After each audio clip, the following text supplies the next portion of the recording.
Moses, former presidents, executive committee members, انجمن تاجران کے صدر سکا صاحب، حجی صاحب بیٹھے تھے، باقی میرے تمام دوست ایسوسیشن کے چیئرمین، حاضر خان صاحب تھوڑا لیٹ پہنچے، ہمارے بھی ایچ ایم اے کے چیئرمین، اکرم صاحب، ویر ویاس صاحب، ہمارے دوست کموکا صاحب، سب یہاں موجود ہیں، اور ہمارے یہاں مارکیٹ کے دوست موجود ہیں، باقی ایسوسیشن سے دوست موجود ہیں. جیسے میں نے پہلے بات کی تھی کہ بجٹ آیا اور میں سمجھتا ہوں کہ جو ہمیں یقین دہانیاں کرائی گئی تھیں اس بجٹ کے اندر، اور ہمیں ایک چینج لگ رہا تھا، نظر آ رہی تھی جب ہم نے پہلی بار دیکھا کہ وزیر خزانہ فیصل آباد چیمبر بھی تشریف لائے اور باقی چیمبرز میں بھی گئے، اور ہم نے کہا اس بار لگتا ہے کہ ہماری بات بھی سنی جائے گی اور ہماری تجاویز پر عمل بھی کیا جائے گا. لیکن بدقسمتی میں سمجھتا ہوں یہ ہے کہ نہ کوئی تجاویز ہماری سنی گئی، اور جب بجٹ آیا تو اس میں جو معاملات ہمارے سارے ڈسکس ہوئے تھے اور جو ہماری باتیں ہوئی تھی اس کے اندر نہ تو تجاویز کو ایڈ کیا گیا. ایک طرف ہم بات کر رہے تھے پاکستان کے اندر اڑان پاکستان $60 بلین کی ایکسپورٹ کرنی ہے، اور انڈسٹری کو، بزنس کو، ایکسپورٹ کو کوئی بھی اس کے اندر ایسا انسینٹیو نہیں بتایا گیا کہ ہم نے $60 بلین کی ایکسپورٹ کیسے کرنی ہے. ہم بار بار کہتے رہے حکومت پاکستان سے کہ برائے مہربانی اگر آپ واقعی چاہتے ہیں، اور ہمیں لگا بھی تھا کہ بہت سیریس ہے، وزیر صاحب سے بھی جتنی میٹنگ ہوئی وزیر صاحب اس کو بہت پرسنلی سیریسلی لے رہے تھے، لیکن بجٹ کے اندر ہمیں وہ ساری سیریسنس نظر نہیں آئی. نہ بجٹ کے اندر انڈسٹری کے لیے کوئی پیکیج دیا گیا، نہ کوئی اناؤنسمنٹ کی گئی، نہ بجلی کے ریٹوں میں کمی کی گئی، بلکہ آپ نے چند دن پہلے دیکھا کہ گیس کے ریٹوں میں بہت زیادہ اضافہ کر دیا گیا. نہ صرف ڈومیسٹک کی اس کو جو مرضی کے ریٹ بڑھایا یا اس کا میٹر چارجز بڑھائے، تو ایک آنے والے ٹائم جو ہے بلکہ اس کا وہ شیئر کر دیا گیا. میں اپنے تمام میڈیا کے دوستوں کا خاص طور پر، اپنے معزز تاجر رہنما کا خاص طور پر بہت شکر گزار ہوں جو آپ سب آج ہماری شارٹ کال پر تشریف لائے. اور میں جتنے بھی ہماری تاجر تنظیمیں ہیں، ایسوسیشنز کے چیئرمین، انجمن تاجران کے صدور، مختلف شعبہ جات کے سرکردہ، تاجر رہنماؤں، کاروباری افراد، اور خاص طور پر پریس اینڈ الیکٹرانک میڈیا کا بہت شکر گزار ہوں جنہوں نے ہر مشکل وقت میں بزنس کمیونٹی کا ساتھ دیا اور ہمارے موقف کو اعلیٰ حکام تک پہنچانے میں کلیدی کردار ادا کیا. آپ سب کے علم میں ہے کہ بجٹ کے بعد سے بزنس کمیونٹی ایک نئی پریشانیوں میں مبتلا کر دیا گیا تھا، جس کو پہلے 37AA کا نام دیا گیا. آج ہمیں جب پتہ لگا کہ 37A اور 37B کی کلاس اس کو کر دی گئی ہے، ہم یہ سمجھتے ہیں کہ یہ قانون نہ صرف بزنس کمیونٹی بلکہ معاشی طور پر جو پاکستان ایک مضبوطی کی طرف جا رہا تھا، یہ اس کو معاشی طور پر جو مستحکم کرنے کے خلاف بھی ایک سازش ہے. طویل بحرانوں کے بعد حکومت پاکستان اور بزنس کمیونٹی کی مشترکہ جدوجہد سے ملک میں معاشی استحکام آ رہا تھا، جبکہ ملک ترقی کی راہ پر گامزن ہوتا ہوا نظر آ رہا تھا. ہمیں توقع تھی کہ اب بند کاروبار اور جو ہماری صنعتیں جو کہ ہزاروں لاکھوں لوگوں کو روزگار فراہم کرتی ہیں دوبارہ چلنا شروع ہو جائیں گے، جس سے نہ صرف روزگار کے نئے مواقع پیدا ہوں گے بلکہ ملک تیزی سے ترقی بھی کرے گا. لیکن پتہ نہیں کیا ہوتا ہے کہ ان حالات میں یہ 37A اور 37B جیسے قانون بنا کے ملک کی معاشی ترقی کو روکنے کی کوشش کی جاتی ہے. پہلے حکومتی پالیسیوں کی وجہ سے پرانے سالوں کی بات کر رہا ہوں، اس ملک سے برین ڈرین ہو گیا. اس کے بعد ریئل اسٹیٹ میں جو پیسہ تھا ہمارا وہ سارا گلف کنٹریز میں چلا گیا، کوئی دبئی چلا گیا، کوئی سعودیہ چلا گیا اور اسٹیٹ جا رہا ہے. اور اب ایسا محسوس ہوتا ہے کہ ایسے قوانین اس لیے بنائے جا رہے ہیں کہ ہماری صنعتیں، ہمارے کاروبار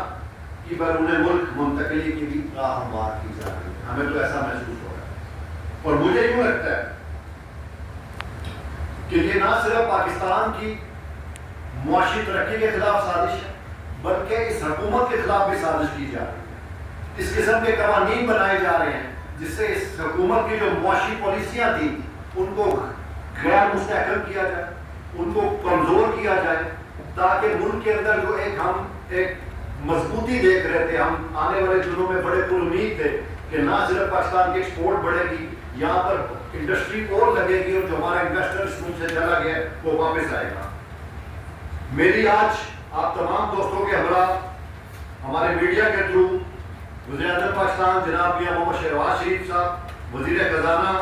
جناب سینیٹر محمد اورنگزیب صاحب سے درخواست ہے کہ چاہے 37A ہے یا 37B ہے، اس قانون پر عمل درآمد کو فوری طور پر مؤخر کیا جائے.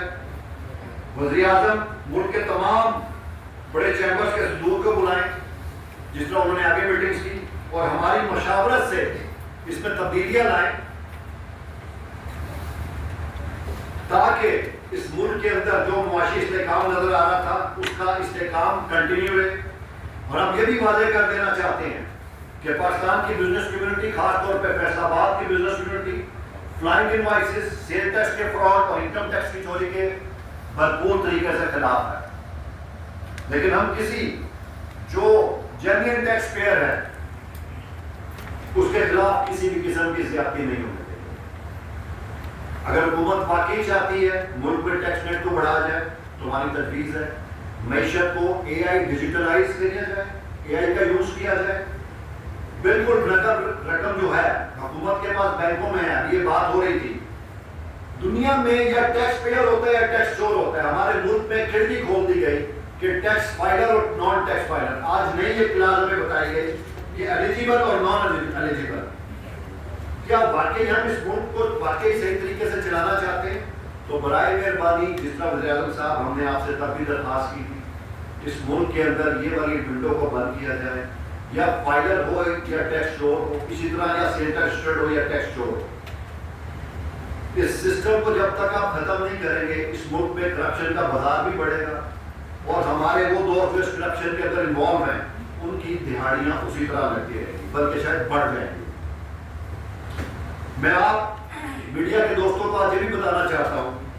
اور خاص طور پہ اس لیے آگاہی یہ دینا چاہتا ہوں کہ حکومت نے بجٹ پاس ہونے سے چند دن پہلے اکنامی کمیٹی بنائی جس میں فیڈریشن، فیصل آباد چیمبر اور باقی چیمبر کے صدور تھے. تقریباً ہم 7 لوگ تھے. اور ہمیشہ یہ ہوتا ہے کمیٹی ایک طے شدہ طریقہ کار ہمیشہ سال سے چلتا آ رہا ہے کہ چیمبرز اپنی متعلقہ ایسوسیشن، اپنی ٹریڈ باڈیز، اپنی انجمن تاجران سے بجٹ اور معمولیز پر تجاویز دیتے ہیں اور پھر ان تجاویز کو ہم FPR کو بھجواتے ہیں اور اس کے بعد اس کی ایک میٹنگ ہوتی ہے جس کو چیئرمین FPR خود ہیڈ کرتے ہیں. اور پھر اس کے اندر جو ڈسکشن ہوتی ہے فائنلی جب فائنل ایک ڈرافٹ بن جاتا ہے تو وہ پوری کمیٹی بیٹھتی ہے وزیر خزانہ صاحب کے ساتھ اور پھر اس کے اندر جو تجاویز ویلڈ ہوتی ہیں اس کو اب بجٹ اور فائنانس بل کا حصہ بنایا جاتا ہے. لیکن میں سمجھتا ہوں کہ یہ بدقسمتی ہے کہ اس بار بہت ہی مس ہینڈلنگ کی گئی اس کمیٹی کے حوالے سے، نہ اس میں اس طریقے سے مشاورت کی گئی. ہمیں 2 بار اس میٹنگ میں لمبے انتظار کے بعد موقع ملا اور ممبر IR تشریف بھی لائے، ڈاکٹر صاحب تشریف بھی لائے، لیکن پھر ایک فون آنے کے بعد وہ اٹھ کر چلے گئے اور اس کے اندر ہم تمام جو لوگ تھے وہ انتظار کرتے رہے. لیکن اس اناملی کمیٹی کے بارے میں سرے سے جو تجاویز کی ڈسکشن ہونی تھی وہ ہوئی نہیں اور پھر ہمیں تھوڑی دیر بعد پتہ لگا کہ آج بجٹ بھی پاس ہو. تو آپ اندازہ کریں کہ جب سیریسنس کی انتہا ہمارے FPR کی طرف سے یہ ہوگی تو جو ہم دیکھیں ہم بزنس کمیونٹی اس ملک کی بہتری کے لیے کام کرنا چاہتے ہیں. ہم نے جو تجاویز دی تھی اس ملک کی بہتری کے لیے دی تھی، اس ملک کی انڈسٹری کو چلانے کے لیے دی تھی. ہم بالکل اس حق میں اور ہم اس بات کو سپورٹ کرتے ہیں کہ اڑان پاکستان بہت اچھا پروگرام ہے. $60 بلین کا ایکسپورٹ کرنا ہے ہم نے، اس سے زیادہ بھی ہو سکتا ہے. لیکن آپ گورنمنٹ کا کام، وزیر خزانہ صاحب نے پوسٹ بجٹ اسپیچ میں کہا کہ گورنمنٹ کا کام مواقع فراہم کرنا ہوتا ہے، کنڈیوسیو انوائرمنٹ دینا ہوتا ہے. گورنمنٹ کا کام نوکریاں دینا نہیں ہے. تو بالکل وزیر خزانہ صاحب ہم بھی یہی بات کر رہے ہیں. ہم بھی یہی کہہ رہے ہیں کہ حکومت کا کام کنڈیوسیو انوائرمنٹ دینا ہے، ایز آف ڈوئنگ بزنس کرنا ہے. تو کیا وزیر خزانہ صاحب اس بجٹ میں آپ نے ایسا کوئی اقدام اٹھایا جس سے ایز آف ڈوئنگ بزنس ہو سکے؟ کیا ایسی کوئی بات کی گئی جو ہمیں نظر آئے کہ ہم اپنا $60 بلین ٹارگیٹ جو ہے $1 بلین کا ٹارگیٹ اچیو کر سکیں؟ بلکہ اس کی بجائے اس طرح کی کلاسز ڈال دی گئی اس بجٹ کے اندر جس سے بزنس کمیونٹی میں ایک بد اعتمادی پیدا ہوئی، جس کے بارے میں، جس محکمے کے بارے میں وزیر اعظم صاحب، ہمارے وزیر خزانہ صاحب خود کہتے ہیں کہ وہاں 7 سے 8 ہزار ارب کی چوری ہے، تو آپ ایسا قانون بنائیں گے تو کیا چوری بڑھے گی یا کم ہوگی؟ میرا آپ سے یہ سوال ہے۔ میری وزیر اعظم صاحب آپ سے درخواست ہے، کیونکہ مجھے پتہ ہے آپ چاہتے ہیں یہ ملک ترقی کرے، معاشی طور پہ استحکام میں آئے، وزیر خزانہ صاحب بھی یہی چاہتے ہیں، اور خاص طور پر میں ذکر کرنا چاہوں گا ہمارے آرمی چیف جناب فیلڈ مارشل حافظ عاصم منیر صاحب کا، کیونکہ وہ بہت فوکس ہے کہ ہماری جو معیشت ہے وہ مستحکم ہو، جس طرح ہم نے دنیا کو بتایا کہ ہم دفاعی طور پر مضبوط ہیں، ہم بھی یہی چاہ رہے ہیں کہ پاکستان کو دنیا میں پتہ لگے گا معاشی طور پر بھی مستحکم ہے، اسی طرح مضبوط ہے، اور ہم آنے والے دنوں میں کسی کے آگے ہاتھ نہیں پھیلائیں گے۔ لیکن اس کے لیے وزیر اعظم صاحب میری آپ سے درخواست ہے کہ آپ فوری طور پہ اس انوملی کمیٹی کی میٹنگ بلائیں اور اس کو آپ خود شیئر کریں، آپ کی کیبنٹ آپ کے ساتھ ہو، ان میں وہی جو ممبرز ہیں، بلکہ کسی اور کو بھی آپ نے ڈالنا ہے تو ڈالیں، لیکن ہماری بات سنیں، ہماری تجاویز جو ہیں وہ ملک کی بہتری کے لیے ہیں، اور انشاءاللہ تعالیٰ اگر آپ ہمیں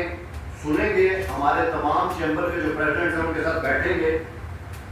تو ہم کوئی بہتر اس کا لائے عمل دیں گے۔ ہم بھی یہی چاہتے ہیں جو ٹیکس چورے ہیں ہم اس کو پکڑیں، ہم بھی یہی چاہتے ہیں جو سیل ٹیکس چوری کرتے ہیں اس کو پکڑیں، لیکن بہت زبردستی سے چیزیں نہیں ہوتی۔ کل ہمارے چیئرمین ایف پی آر میں ان کی بڑی عزت کرتا ہوں اور ماشاء اللہ بڑے ایکٹیو ہیں، جن کا خود بتا رہے تھے کہ ہم نے انفورسمنٹ سے 855 ارب ڈال رہی، تو ڈرا دھمکا کر ملک کے اندر معیشت نہیں چلتی۔ سر میری آپ سے درخواست ہے جو ٹیکس پیئر ہیں ان کو آپ آسانیوں والا معاملہ کریں، انسینٹیوائز کریں، تاکہ جو لوگ ٹیکس نیٹ میں نہیں ہیں وہ دیکھیں کہ جب ٹیکس پیئر بنیں گے تو اس کا فائدہ ہوگا، نہ کہ اب ایسا محسوس ہو رہا ہے کہ جو ٹیکس فائلر نہیں ہیں، جو ٹیکس پیئر ہیں وہ تو بیچارے پھنسے ہوئے ہیں، جو ٹیکس فائلر نہیں ہیں وہ اگر آنا بھی چاہتے تو شاید اب نہیں آئیں گے، اور وہ بھی اپنا پیسہ لے کے ملک سے باہر چلے جائیں گے۔ تو میری آپ سے درخواست ہے کہ فوری طور پر وزیر اعظم صاحب آپ خود اس کو نوٹس لیں اور تمام چیمبرز کے پریزیڈنٹس کو اس میں انوالو کریں، تاکہ ہم اس ملک کی بہتری کے لیے آپ کو تجاویز دیں، اور تاکہ ہمارا ملک جو ہے دوبارہ جس طرح ایک جس کو ہم ایشین ٹائگر بنانے جا رہے تھے، ہم مل کے ایشین ٹائگر بنائے۔ میں تمام دوستوں کا، تمام اپنی ایسوسیشنز کا، اپنے انجمن تاجران کا، میاں منان صاحب میرے ساتھ بیٹھے ہیں، میاں جاوید صاحب بیٹھے ہیں، دلشواج بیٹھے ہیں، بلی صاحب ہیں، فقہ صاحب ہیں، تمام دوست، اکرم صاحب ہے، حاضر خان صاحب ہے، جتنے دوست سب موجود ہیں یہاں، تنویر ریاض صاحب، کسی کا نام، میں سب کا بہت مشکور کہ آپ لوگ تشریف لائے اور ہمارے موقف کی تائید کی، اور ونس اگین خاص طور پر میں اپنے میڈیا کے دوستوں کا شکر گزار ہوں جو اب ہمارے ساتھ کھڑے ہیں، اور انشاءاللہ تعالیٰ ہم نے اس ملک کو مل کر آگے لے کے جانا ہے۔ آپ تمام دوستوں کا بہت بہت شکریہ۔